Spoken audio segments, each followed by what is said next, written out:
ఒకసారి ఒక మత్స్యకారుడు నిర్జనమైన ఒక దీవిలో చిక్కుకుపోయాడు. ఆశ్రయానికి అతను ఒక చిన్న గుడిసె కట్టుకున్నాడు. మరుసటి రోజు అతను బయటకు వెళ్ళి మరలా తిరిగి వస్తుండగా అకస్మాత్తుగా అతని గుడిసెకు మంటలు అంటుకొని కాలిపోయింది. అతడు బాధతో, ఓ దేవుడా, నా పట్ల నీవు ఇంత క్రూరంగా ఎందుకు ఉన్నావని ఏడుస్తూ ఉన్నాడు. కొద్ది నిమిషాల తర్వాత ఒక నౌక దీవి వైపు వస్తున్నదాన్ని గమనించాడు. అతను ఆశ్చర్యంతో నౌకలో వ్యక్తిని అడిగాడు, ఈ నిర్జనమైన దీవిలో నేను ఉన్నానని మీకు ఎలా తెలిసింది?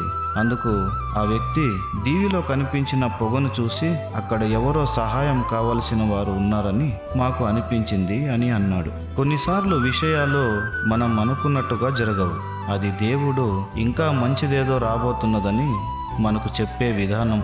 అందుకే ఓర్పుగా ఉండాలి. ఆయన సమయంపై నమ్మకం ఉంచాలి.